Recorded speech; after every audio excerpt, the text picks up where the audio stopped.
Dear students and viewers, अस्सलामु अलैकुम।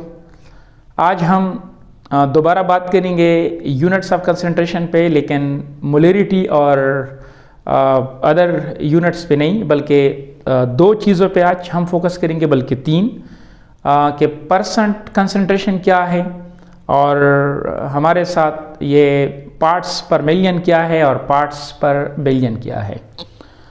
ये units of concentration analytical chemistry में अक्सर आपको जो है इनके न्यूमेरिकल्स में आपको नज़र आएंगे, या जब आप लैब में काम करते हैं, कुछ एक्सपेरिमेंटल वर्क करते हैं, तो आपको मुख्तलिफ सोल्यूशन तैयार करने होते हैं मुख्तलिफ कंसंट्रेशन के। तो आज हमारा मेन फोकस इन ही चीज़ों पे होगा। हम सिर्फ इन टर्म्स को डिफ़ाइन नहीं करेंगे, बल्कि इसके थ्रू कुछ न्यूमेरिकल्स हल करने की कोशिश करेंगे। That's the target. तो पहला सवाल यह है कि what is percent. Percent mean कि अगर मेरे साथ किसी सोल्यूशन के 100 पार्ट हो, तो उस 100 पार्ट में मेरे साथ सल्यूट के कितने पार्ट मौजूद है, तो हम इसको नाम देते हैं परसेंट। लेकिन अब ये लफ्ज़ परसेंट कभी कभी हमारे लिए जो है वो एम्बिग्यूटी पैदा कर लेता है। तो अपने आप को कन्फ्यूजन से बचाने के लिए और अपने आप को क्रिस्टल क्लियर रखने के लिए हम कुछ टर्म्स इसके साथ इस्तेमाल करेंगे। क्या मकसद है इस फ़िक्रे का? फॉर एग्ज़ाम्पल, मैं आपको कहता हूँ कि ये मेरे साथ एक सोल्यूशन है और इस सोल्यूशन का जो कंसंट्रेशन है, फॉर एग्ज़ाम्पल, वो है 5%, 5%। अब ये लफ्ज़ पूरा जो है वो हम इसको, ये बात क्लियर है कि सल्यूट का मेरे साथ 5 पार्ट्स मौजूद है 100 पार्ट्स में से, ये बात तो क्लियर है। लेकिन अब यहाँ पे ये मसला है कि आपके साथ जो सल्यूट है उसके पार्ट्स आपने किस में लिए हैं, इसको ml में लिए हैं या ग्राम्स में जो है वो लिए हैं। इसी तरह आपका जो सोल्यूशन है वो ml में है या आपके साथ ये ग्राम्स में है। तो लिहाजा यहाँ पे इनके साथ एक क्लियर जो टर्म्स है, जो वर्ड्स है जो आपको लिखने चाहिए, वो ये है कि फॉर एग्ज़ाम्पल मैं लिखता हूँ कि W डिवाइडेड बाई W, जिससे मुराद है वेट डिवाइडेड बाई वेट। यानी अब यहाँ पे एक this is weight basis concentration. अब यहाँ पे एक बात और भी क्लियर होनी चाहिए कि कुछ लोग कहते हैं कि वेट, तो केमिस्ट्री में वेट से मुराद हमारा मास ही है, दो के आजकल जो बुक्स है उसमें W डिवाइडेड बाई W की बजाय आपको M नज़र आएगा, लेकिन हमारी केमिस्ट्री की मेजॉरिटी बुक्स में अभी भी W डिवाइडेड बाई W ही लिखा जाता है। तो जब मैं कहता हूँ कि वेट के बेस पे, तो इससे मेरा मुराद वो ग्रेविटेशनल फोर्स वाला वेट नहीं होगा, बल्कि इससे मेरा मुराद होगा मास। ये बात क्लियर होनी चाहिए। अच्छा, अब इससे अब क्या मकसद है? इससे मकसद ये है कि अगर मेरे साथ 100 ग्राम मेरे साथ सोल्यूशन हो, अब इस 100 ग्राम सोल्यूशन में अगर मेरे साथ सल्यूट की मिकदार 5 ग्राम हो, तो हम इसको नाम देंगे कि ये मेरे साथ 5% सोल्यूशन है। अच्छा, अब आप लोगों के साथ यहाँ पे ये वेट और वेट के बेस पर भी हो सकता है, यहाँ पे वॉल्यूम और वॉल्यूम के बेस पर भी हो सकता है, यहाँ पे वॉल्यूम और वेट और वॉल्यूम के बेस पर भी हो सकता है। तो लिहाजा इसके लिए कई पॉसिबिलिटी जो है वो आ सकते हैं और ये हो सकते हैं। फॉर एग्जांपल, अगर आपको मैं ये कहूँ कि आपके साथ एक अनदर सोल्यूशन है और ये अनदर सोल्यूशन फॉर एग्जांपल मेरे साथ 5% है और ये V/V है। लेट्स सपोज ये आपके साथ मिथेनॉल है, दिस इज मिथेनॉल। अब इसका मकसद क्या है? इसका मकसद ये है कि मेरे साथ 5 ml आपके साथ मिथेनॉल ये मौजूद है, मेरे साथ 100 ml मेरे साथ मिथेनॉल सोल्यूशन। फॉर एग्जांपल, अगर ये पानी में है तो ये एक सोल्यूशन ऑफ मिथेनॉल 100 ml। अब हम इसको नाम देंगे कि इट इज 5% सोल्यूशन, V और V के बुनियाद पे। This is called volume percent. अब परसेंटेज जो मुख्तलिफ टर्मिनोलॉजी में आप जो है वो एक्सप्रेस करते हैं, इनमें से एक है वेट परसेंट। इसका फॉर्मूला मैंने आपके लिए लिख लिया है।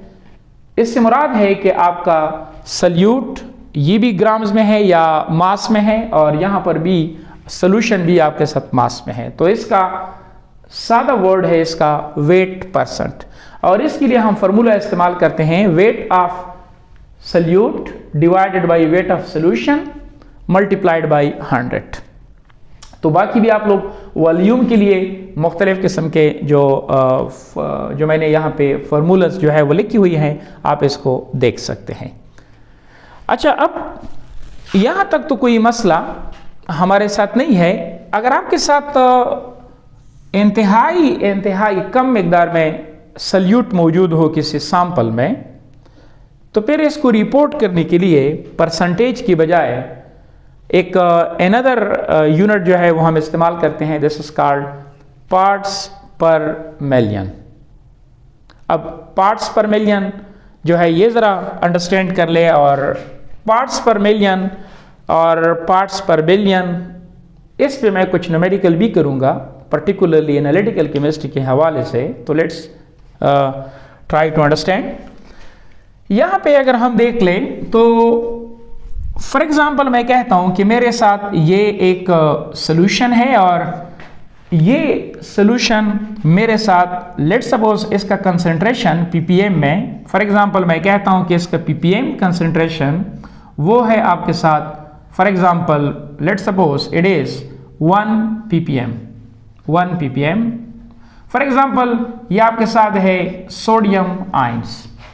अगेन मैं कहता हूं कि यहां पे ये मेंशन कर लेना कि आप सल्यूट किस में ले रहे हैं और आप सोल्यूशन किस में ले रहे हैं। तो फॉर एग्जांपल मैं सल्यूट को जो है वो ले रहा हूं मास में, वेट में, और मैं सोल्यूशन को भी ले रहा हूं वेट में। तो ये मेरे साथ है वेट यानी पार्ट्स पर मिलियन। अच्छा, अब इसका मकसद क्या है? इसका मकसद ये है कि 1 ppm मीन्स कि अगर मेरे साथ कहीं पे 1 मिलियन पार्ट्स मौजूद हो, अगर फॉर एग्जांपल मेरे साथ सोल्यूशन के 1 मिलियन जो है वो ग्राम्स मौजूद हो, और इस 1 मिलियन ग्राम्स में अगर मेरे साथ ये है सोल्यूशन, ये है मेरे साथ सोल्यूशन, अगर इसमें 1 ग्राम आपके साथ सल्यूट मौजूद हो, फॉर एग्जांपल यहाँ पे सल्यूट है आपके साथ सोडियम आयंस, तो मैं ये कहूँगा कि इस सोल्यूशन का कंसंट्रेशन आपके साथ है 1 ppm। और अगर आप देखें 1 मिलियन पार्ट्स में 1 पार्ट का होना ये इंतहाई लो कंसंट्रेशन है। Traces amount of sodium ions is here. अच्छा, अब यहाँ पे एक पॉइंट मैं और भी साथ साथ एक्सप्लेन करना चाहता हूँ। ठीक है कि हम ये फार्मूले जो आपके सामने लिखे हैं, हम ये फार्मूले भी इस्तेमाल करेंगे, लेकिन ppm के सिलसिले में मैं कुछ पॉइंट्स आप लोगों को और भी समझाना चाहता हूँ। अगर मैं आपको ये कहूँ कि 1 ग्राम ऑफ सोडियम आयंस, चलो मैं यहाँ पे लिख लेता हूँ कि सोडियम आयंस यहाँ पे डिवाइडेड बाई मेरे साथ 1 मिलियन ग्राम ऑफ सोल्यूशन। इसको मैं इस तरह भी मैथमेटिक्स के लैंग्वेज में लिख सकता हूँ कि 1, और मैं ये लिख सकता हूँ 10⁻⁻6 ग्राम, और ये मेरे साथ सल्यूट ऑफ सोडियम आयंस, तो मैं इसको लिख सकता हूँ कि इट इज 1 ग्राम। अब मैथमेटिक्स के लैंग्वेज में मैं इसको इस तरह भी लिख सकता हूँ, बिकॉज मेरे साथ 1 माइक्रोग्राम ये बराबर है आपके साथ 10⁻6 ग्राम। इस इक्वेशन को, इस रिलेशन को अब हम इस तरह भी लिख सकते हैं कि 1, इसकी जगह मैं लिखता हूं 1 माइक्रोग्राम, तो 1 माइक्रोग्राम डिवाइडेड बाई 1 ग्राम, तो ये भी मेरे साथ क्या होगा, it will be again ppm। लिहाजा अगर मेरे साथ अब 1 ग्राम में 1 माइक्रोग्राम मौजूद हो, यानी अगर मेरे साथ 1 ग्राम जो है वो फॉर एग्जांपल मेरे साथ ये पार्ट्स हो और इस 1 ग्राम सोल्यूशन में अगर मेरे साथ सिर्फ और सिर्फ 1 माइक्रोग्राम जो है वो मेरे साथ सल्यूट के मौजूद हो, हम इसको नाम देंगे अगेन 1 ppm।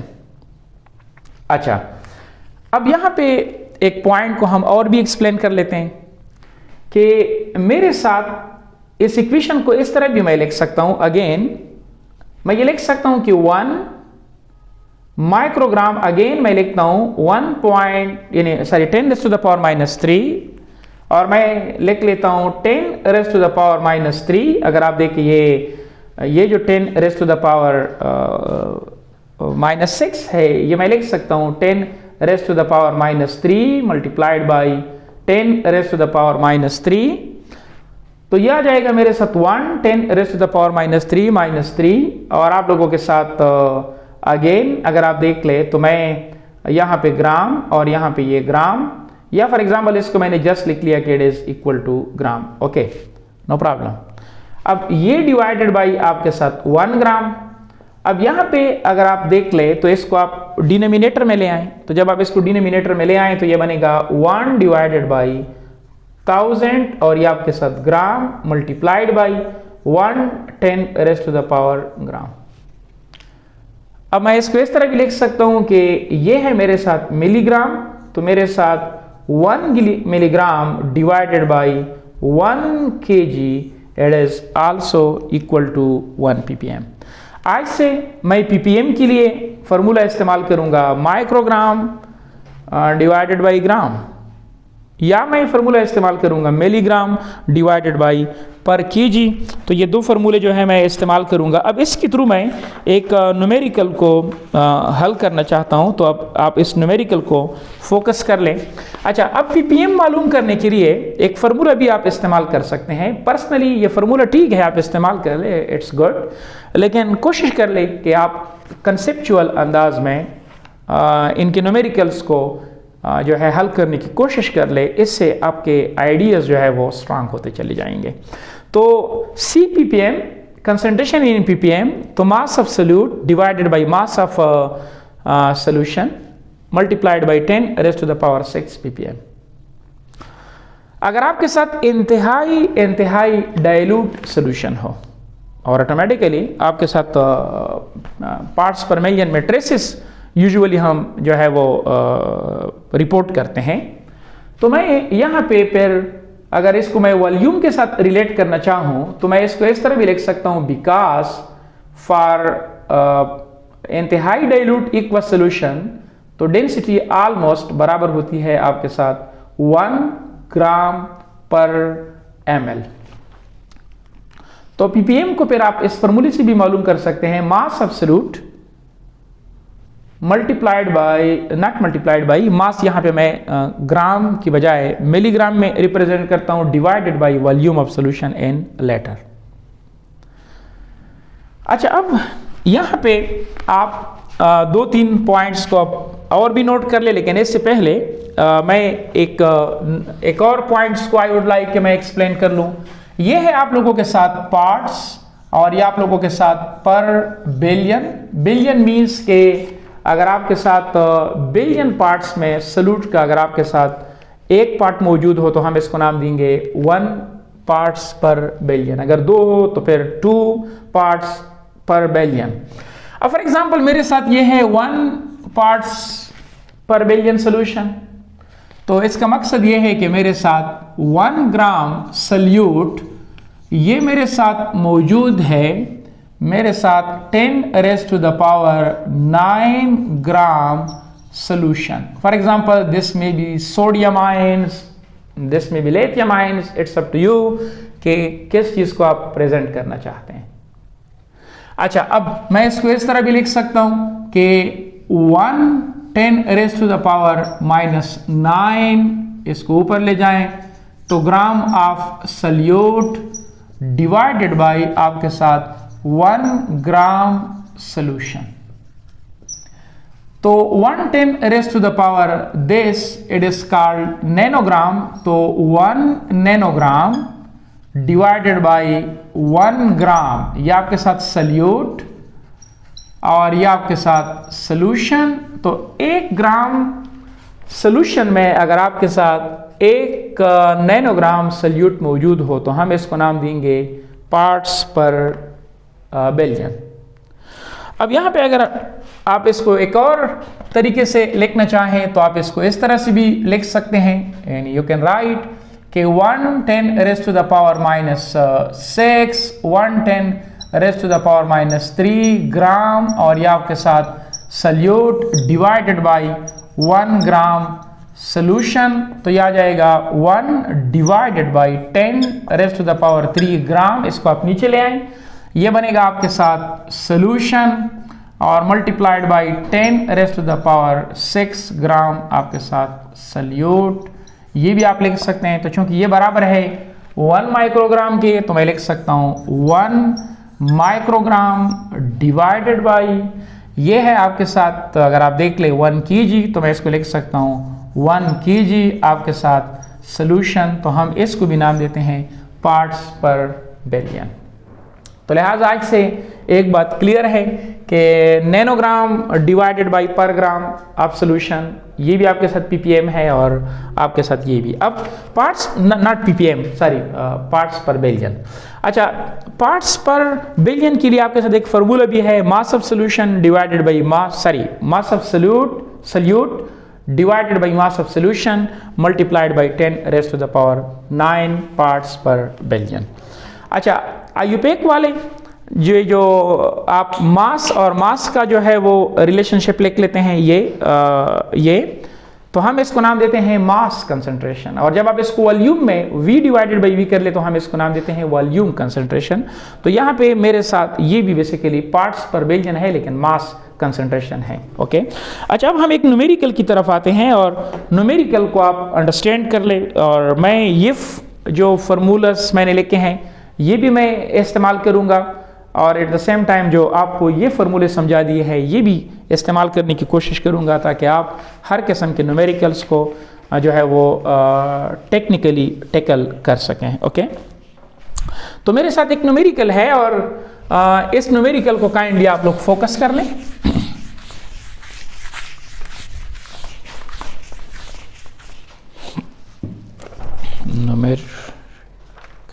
ओके, न्यूमेरिकल कुछ यूं है कि आपके साथ एज ए एनालिटिकल केमिस्ट आपके साथ फॉर एग्जांपल एक प्लांट है, उसके आपको कुछ जो है वो इसके मतलब एक टिश्यू है आपके साथ, उस टिश्यू का जो उसने सैंपल वेट लिया है, इस सैंपल वेट का जो मास है वो है 2 और ये मेरे साथ 6 ग्राम। ये मेरे साथ सैंपल है और ये कोई प्लांट है और इस प्लांट का जो टिश्यू है इसका सैंपल का मास है 2.6 ग्राम। अच्छा, इसको एनालाइज किया गया और इसमें जो यानी मैं इसको लिख लेता हूं कि मास ऑफ सैंपल, चल मैं लिख लेता हूं कि मास ऑफ सैंपल ये मेरे साथ जो है ये है 2.6 ग्राम। इसमें जो जिंक की मकदार जो है वो नापी गई, तो लिहाजा मास ऑफ जिंक जो नापी गई वो मालूम की गई है 3.6 ग्राम, नॉट ग्राम, माइक्रोग्राम। ओके, अच्छा, अब आप इस तरह कर ले कि ये मालूम कर ले कि जिंक का यहाँ पे कंसंट्रेशन ppm में कितना होगा, तो ppm में इसका कंसंट्रेशन कितना होगा और आपके साथ पार्ट्स पर बिलियन में इसका कंसंट्रेशन कितना होगा। मैं इसको दोनों तरीकों से हल करने की कोशिश कर रहा हूँ। एक वो फार्मूला जो अक्सर हम स्टूडेंट जो है इसके लिए दे यूजुअली राइट ये सिंपल फार्मूलेज लिख लेते हैं, फिर वैल्यूज पुट कर लेते हैं, और बाज़ स्टूडेंट्स बहुत डायरेक्टली वो आंसर कर लेते हैं कि ओके मेरे साथ ये जो कंसंट्रेशन इन ppm है ये मेरे साथ बराबर है माइक्रोग्राम डिवाइडेड बाई ग्राम, जो ऑलरेडी मैं आप लोगों के सामने इस पे बात कर चुका हूँ। तो अब अगर मैं आपको कहूँ कि माइक्रोग्राम और आपके साथ ये ग्राम, तो माइक्रोग्राम आपके साथ जिंक दिया गया है तो ये आपके साथ 3.6 माइक्रोग्राम और ये आपके साथ डिवाइडेड बाई ग्राम, ऐसे वैल्यू जो आता है वो है आपके साथ 1